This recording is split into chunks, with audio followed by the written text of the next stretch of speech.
अस्सलाम वालेकुम। आज अपने आबाई गांव में मौजूद हूँ। वही बचपन वाला ट्यूबवेल, वही पखडंडी, दरख्तों की घनी छाँव। जब मैं स्कूल से आया करता था अक्सर बीच रास्ते में यहाँ बैठ जाया करता था। मुझे यहाँ बैठकर आज इब्न इंशा की एक नज़म याद आ गई जो मेरे अपने बचपन की आकाश है कि एक छोटा सा अल्लड़ सा लड़का था मैं जिन दिनों, एक मेले में पहुंचा हमकता हुआ। जी मचलता था हर एक शय पर मगर जेब खाली थी कुछ मोल ले न सका। लौट आया दिए दिल में हसरतें सैकड़ों, एक छोटा सा लड़का था मैं जिन दिनों। खैर महरूमियों के वो दिन तो गए, आज मेला लगा है उसी शान से। आज चाहे तो एक एक दुकान मोल लूं, आज चाहे तो सारा जहान मोल लूं। नारसाई का अब जी में वो धड़का कहाँ, पर अब वो शौक सा अल्लड़ सा लड़का कहाँ।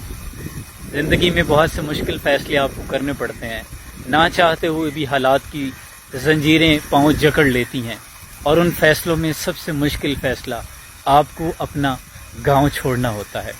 वो गांव का एक ज़ईफ दहका सड़क बनने पे क्यों खफा था, जब उसके बच्चे जो शहर जाकर कभी न लौटे तो लोग समझे। सलाम पहुंचे।